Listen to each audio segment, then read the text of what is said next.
સમાચાર જૂનાગઢમાંથી કે જ્યાં વાડલા ફાટક વિસ્તારમાં સિંહણના આટાફેરા જોવા મળ્યા। રાધિકા રેસિડેન્સીના પાર્કિંગમાં 3 સિંહણનો વિડીયો વાયરલ થયો। ગાય પાછળ દોડતા 3 સિંહણ ત્યાંથી નાસી છૂટી। મોડી રાત્રે રહેણાંક વિસ્તારમાં સિંહણના આટાફેરાથી લોકોમાં ભય છે। સ્થાનિકો દ્વારા આ મુદ્દે વન વિભાગને પણ જાણ કરાઈ છે। તો સિંહ હવે સ્થાનિક વિસ્તારમાં આવી ચડ્યા છે। તે વચ્ચે રાધિકા રેસિડેન્સીના અમે આપને આ દ્રશ્યો બતાવી રહ્યા છે કે જ્યાં પાર્કિંગમાં 3 સિંહણ નજરે પડી। ગાય પાછળ દોડતા 3 સિંહણ ત્યાંથી નાસી છૂટી। મોડી રાત્રે રહેણાંક વિસ્તારમાં સિંહણના આટાફેરાથી હવે લોકોમાં ભયનો માહોલ છે। આ રીતે વચ્ચે હવે વન વિભાગને પણ જાણ કરાઈ છે। તો શિકારની શોધમાં સ્થાનિક વિસ્તારમાં સિંહણ આવી ચડી છે। અમારા સંવાદદાતા વિજયસિંહ વધુ વિગત આપી રહ્યા છે। વિજયસિંહ, પૂરી વિગત।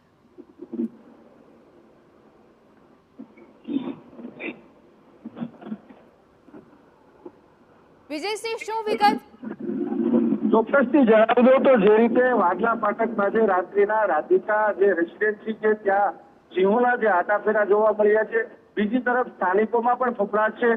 ત્યારબાદ જે સ્થાનિકો દ્વારા પણ વન વિભાગને જેને જાણ કરવામાં આવી અને જે રીતે જંગલ છોડીને સિંહો હવે શહેર તરફ જ્યારે રેસિડેન્સી હોય કે રહેણાંક વિસ્તાર હોય તે તરફ વળ્યા છે।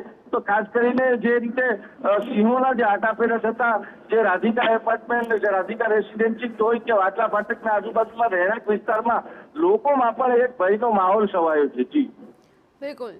તો સિંહણના આટાફેરાથી લોકોમાં ભયનો માહોલ છે। સ્થાનિકો દ્વારા વન વિભાગને પણ જાણ કરાઈ છે।